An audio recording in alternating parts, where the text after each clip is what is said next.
This will be kind of weird segment, but fun thought exercise. It's kind of for a specific group of people. Homeschoolers? Homeschool kids that listen to Adventures in Odyssey. Okay. Now, you can play along at home if you have a home.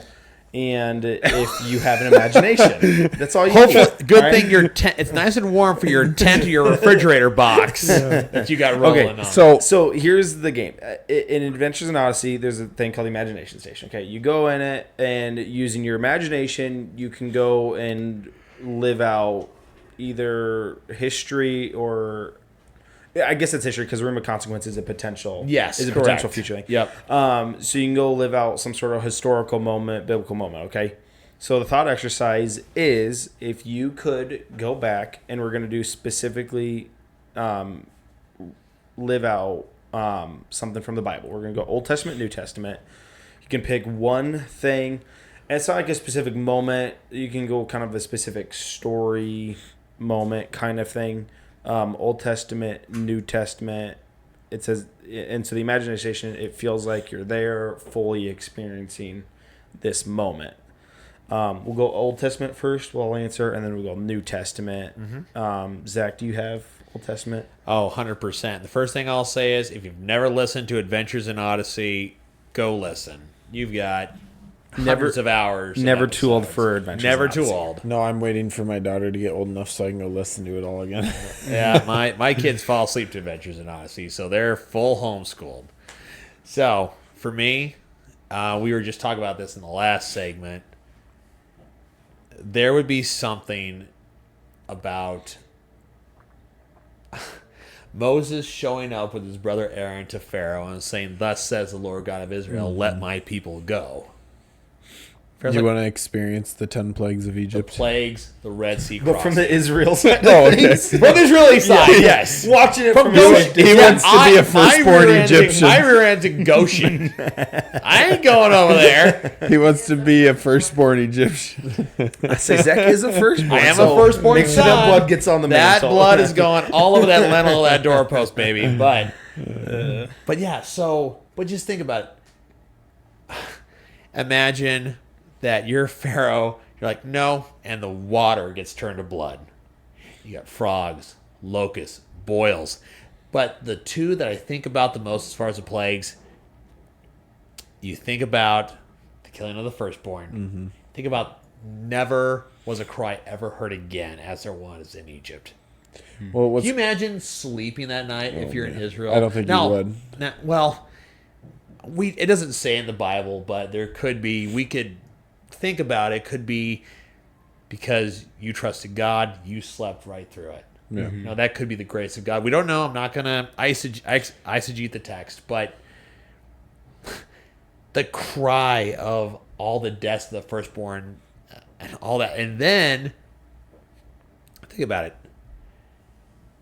The darkness. Can you imagine a darkness that you can feel? I mean, there's light in Goshen, but yet over in Egypt land, it's full darkness. It's like pain you can naturally feel because it's heavy darkness. The brain cannot even imagine that. I mean, nobody would go out because it was so heavy, basically. Yeah. I mean, there was no work done. It has to be pretty stinking dark to not work during those times. I can wrap my mind around that. Yeah. But then Pharaoh finally recants. Go, take your animals, take all the silver and gold, get out of here. And, you're crossing the Red Sea, which is incredible because it's parted. Then right behind you, there's a pillar of fire blocking the Egyptians who are coming to kill you and take some of you back. And then you cross, God drops them down on them. That's what I think. Now, there might be other Old Testament things that I would do, but that's the one that stands out right there. Quick little pet peeve, bringing up the crossing of the Red Sea. Oh, boy, here we go. I hate in the drawings where there's still puddles. No, it was dry. It was dry. Anyways, quick little pet peeve. Is this worse than the wise men? No, I wasn't worse. James, you got an Old Testament one? Wiseman.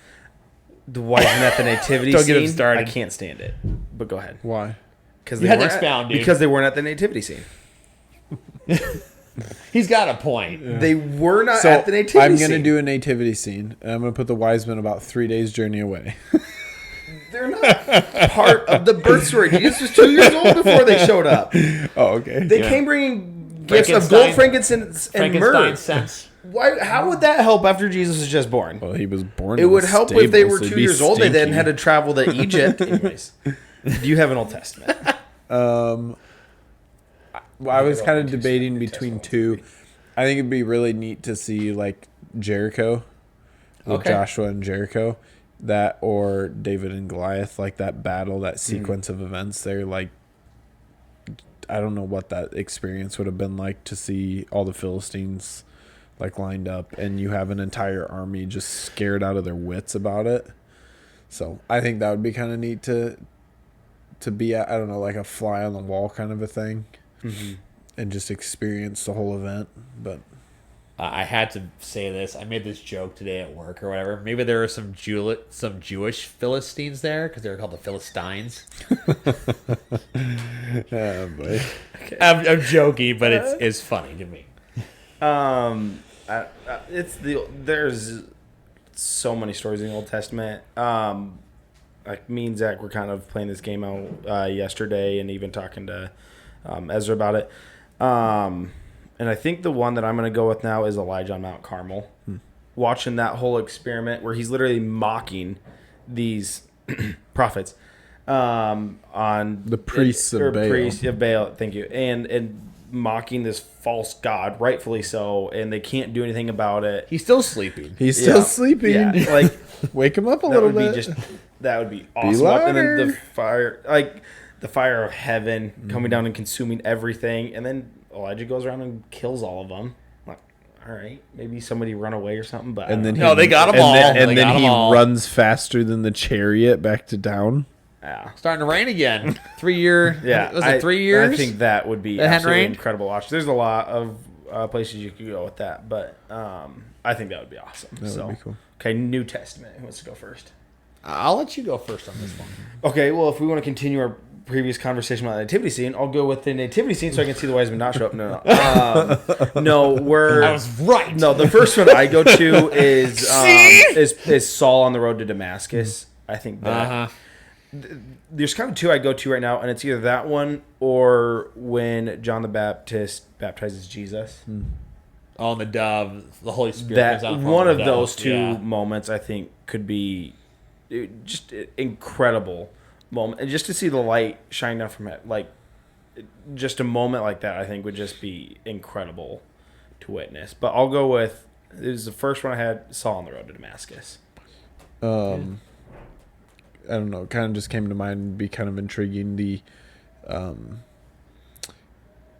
When Christ was before the Sanhedrin, when they're trying to condemn him and all that, and like that whole proceedings and that might be kind of a fun thing to have experienced. Not from the sense of enjoyable in that, No, but just we what understand kind of that. Yes. context they were trying to, all the false witnesses that they brought See before. Jesus and actually handle all of that. Yeah. just how that all went about, because and I think we all kind of know here, but like the proceedings being at night was super illegal back then. 100% it was. Nothing was supposed to happen at night as far as proceedings and that. It was all supposed to happen in the daylight, so you have like We had the that mock going trial in on. the morning Yep. real quick. Yep. Yeah. And then they keep trying to get witnesses, and he's toted around like 3 different places, Sanhedrin, and then he goes to Caiaphas, and he goes to Herod. Yeah. I mean, it's just like, so I it might be kind of a interesting thing to just experience. And I just thought of this one. Now, yesterday I had said the feeding of the 5,000 men. Mm-hmm. That would have been something else, right? I think about it, and I've read this. One of my favorite passages of Scripture is John 19:30. And if you translate to the Koine Greek, totelestai, which is in English, it is finished. And I always thought about, what if I was the one of the Roman guards, right? And next to the centurion, he's looking up. God opens his eyes and says, "Truly, this man was the Son of God." just the crucifixion, and then you have the earthquake, and the curtain in the temple is torn in two. And I could probably go there. So now I'm not going to include resurrection or that, because that's you're getting way expansive on that. But I would go at the crucifixion, if the Imagination Station, which I'm sure it would let me be one of the Roman guards, I would do something like that. Think about it. You're dividing up his clothes as it's foretold in Isaiah and all these other things. And then that happens. It is finished. Truly, this man was the Son of God. That would be something else. Another one that I would kind of think would be interesting is the Mount of Transfiguration, where he's talking with Moses and Elijah. Good one. Yeah, that'd be kind of a cool thing. What about okay? Just interesting one. How'd you like to be? Now, you're not one of the apostles, obviously, but let's say you were a curious bystander, happened to be picking dates at the Garden of Gethsemane that night, and all of a sudden you see torches, and here come the priests and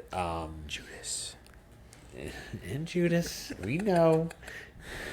And all of a sudden you see Peter just whip out his sword. He's trying to kill people, and he's so bad at this that he cuts this guy's ear off instead. It's just, I don't know. It's one of those intriguing things. Peter just did some of the most dumb things in the world, but yet God used him anyway, you know? Or If only when someone talked about that on Sunday. Peter being dumb and cutting off someone's ear. James spoke on Peter on Sunday. I was only at first meeting. I was like, I apologize for not being. Probably go listen to. You're something speaking to because- the preacher. No, I'm kidding. I was up at But I did specifically touch on that because I do really enjoy the Peter's perspective from his writings in First and Second Peter, and his life before that, and how it kind of led up to that, and that being one of them. So an intriguing thing about that story is that Peter cutting off the high priest servant's ear would have been an action that was consequences of death. So Christ healing the high priest servant's ear kept Peter alive, because he should have been killed because of that action. Interesting. Christ healing his ear. Christ healing his ear gave no evidence of that ever happening. So yeah, that's what's funny. You Pretty brought that up, amazing, and that was my favorite point James made in his whole message. I really thought that was the cool thing, because that that was Christ's first instance of saving Peter's life, was right then and there, because You Peter wouldn't count Peter stepping out in the water and almost drowning. Well, okay, I guess technically?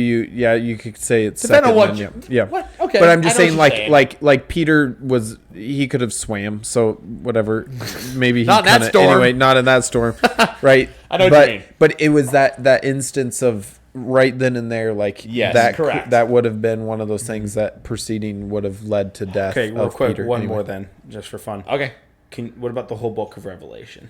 I don't. No, I can't. No, I don't want to Too much, experience too that. much. I don't Okay, wanna I'll give you. experience I'll that. give you one. They can make it really quick. If we're just doing a vision, I'll do the first chapter where he gets Yeah. to see the vision of heaven and Christ, God you know, explained why in His not? glory. Just Hey, I'll I'll just do hang the on, first hang chapter. here. I mean, If that's the all I want. Apostle Paul was not allowed to tell what he saw in heaven, Yeah. neither are you, is what I'm saying. So here's a fun one. Real quick, you can say one or the other, okay? Book of Daniel, you can go with the handwriting on the wall, or you can go with the tried and true in the lion's den. Which one you going with? Like I'm Daniel. No, You're hanging out with Daniel. You just have to get thrown in the lion's den. I'm just Like with you slip Daniel. and fall in the lion's den. Daniel's I mean, I sidekick. think it would be really cool to be in the lion's den and see what it was like to have an angel come and clothe the mouths of lions. Whether or not it was actually something he saw happen, or just because they didn't eat him, he just knew it. Right. But like, just probably Daniel just said, and it's like you always get the weird pictures of like he's sitting there like cuddling with all the lions. I just see a Maybe cucumber he was. sitting around with some Maybe pizza he and was, lions, right? I But it's see. like he might have just been sitting there and just like playing with them, like chucking old bones and whatever, and they were like Go get it. playing like cats and whatever. I don't know. It could have been pretty cool. I like lions. Like lions are one of my favorite animals. So That's coming to from a experience Bears fan. some tame, I didn't think about that. to experience some tame lions. Dude, Yeah. pretty sweet, yeah. We actually already talked about this. I would go with the handwriting on the wall. And it's because of the line where when Daniel interprets the handwriting, it says, "You have been weighed in the balance, and you have been found wanting." Yep. Daniel interprets that to the king. It's a mic drop. It's an incredible line. It's an incredible moment. You really That just want to alone. see what color the hand was, don't you? You got me. You got me. Racist. I think, and it's for that specific line. When I read through Daniel, it stuck with me, and that would be incredible to have to say that to the king. It's Daniel in his old age, and Yeah, he don't care. he don't care. Don't care no more. Yeah, he Not that still he lived ever for a cared. while. He didn't care either. Yeah, about that. But I mean, it's a toss up. I mean, I want to go with handwriting on the wall, but part of me goes back to that childhood. What's one of the first Bible stories you ever heard in Sunday school? Is Daniel and Goliath or David and Goliath? It's one of those two. Yep. One of those two. And I think I probably, yesterday I said handwriting. I'm probably gonna go with Lion's Den this time. You accidentally slip. You fall in Really with Daniel. flip-flop over here, Falling Zach. with Daniel. Your flip flop gets stuck in the rock. You were the one who's pull it supposed out. to push you the rock fall to in. seal the cave, and you got pushed in. My and- croc wasn't in sport mode. Your croc. Oh, that's blasphemy. All right. Well, You know what? The other part of that story is, though, is being able to experience all the other guys getting thrown in right after him. And then they're like eaten Rat alive shed, Benny. before they even hit the ground. They're dead. They're Yeah. dead. So- Well, lions it were was hungry. them and all their and other all their families. family. Yeah. Like, Oof. Same thing with what is it, Haman? yeah. Who Getting hung by his own gallows. and with his family. But there's extended consequences for things. 75-foot high gallows. Don't build it. Don't build Don't it. build it. The All permits are nuts. The permits are nuts. Yes, that's the reason. All right. Well, we've already been talking for way too long. So thanks for tuning in if you do, and we'll see you guys next time.